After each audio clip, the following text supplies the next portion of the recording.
Okay, so I think I'm going to talk about outlook and opportunity. There's been such a lot of news, in the last few weeks about what's happening with the economy, what's happening in Alberta, what's happening with the interest rates. Are there still opportunities? What is the market going to look like in 2019? So I even had to write all these down because there's so much to cover. So I think I'm going to talk about, first of all, the Bank of Canada.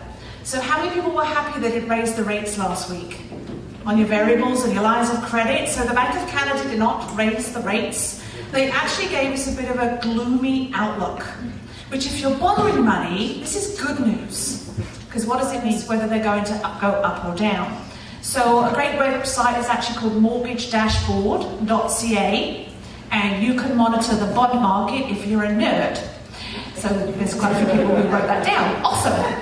Okay, so the bond market. So the bond market has basically dropped 0.75% since November the 7th.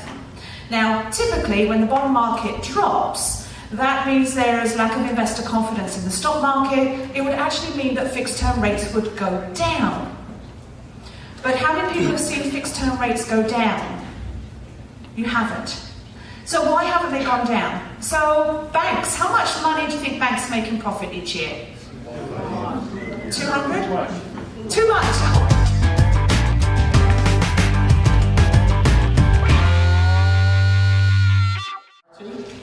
Consistency, constancy, and I would add a fourth C nowadays, context.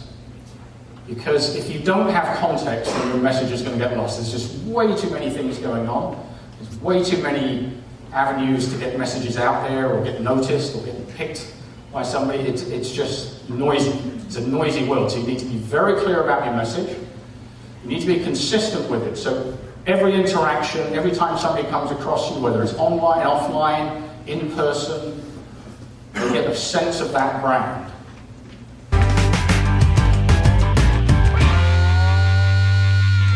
Appreciate it. I'm just going to hold the mic for simplicity. Luke, what about you? What are you looking for?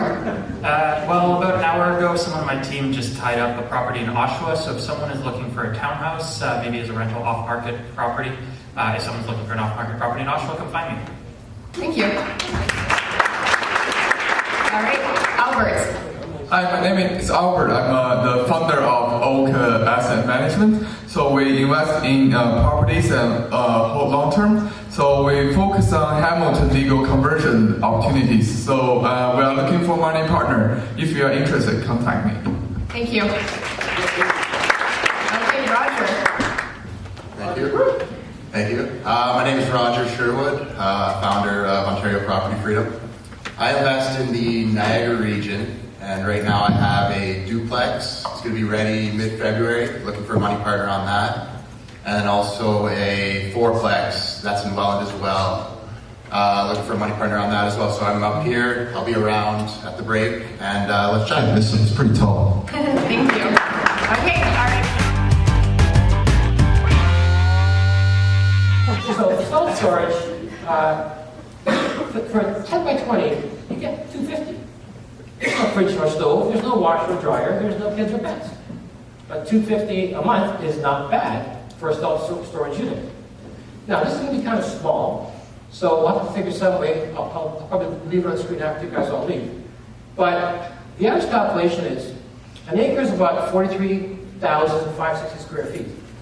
When it comes to a building of 30 by 10, a 30 by 100 is 3,000 square feet. You can put 5 of these buildings, 15,000 square feet, onto a property.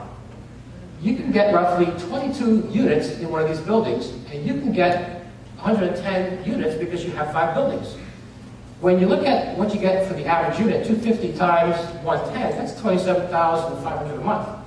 Now, when you subtract away 36% operating cost, and you subtract away your 26% mortgage, you subtract away your vacancy of 8%, these things run at about 93% capacity. Well, your cash flow is about $8,000. 8 times 12, pretty close to 100,000. And that's just a self-storage, simple thing. Interesting, isn't it? Okay, yeah, so my goals, as far as my goals, I have a lot of numbers behind my goals and we'll get into all of them, but I mean, we want to do 5 properties this year. Whoa, not 5. Yeah. 10. Yes, 10. Let's go. Woo. 8 higher. It took me a while to get to this point, but now Jen's kind of like my driver. Jen's pushing me to get up and do these deals and do crazy things, and she's saying, no, there's value in that, and bring it up. So I've got a lot of growth to do, personal growth. We've got a lot of things like that. We've got a team that we have to build to utilize. I mean, remember, it's not just about me, it's the bigger picture, so I need help. And it's like Dylan says, I need to be able to provide people with value if they're going to want to work and do business with us, and that's what I'm focused on. But a big thing...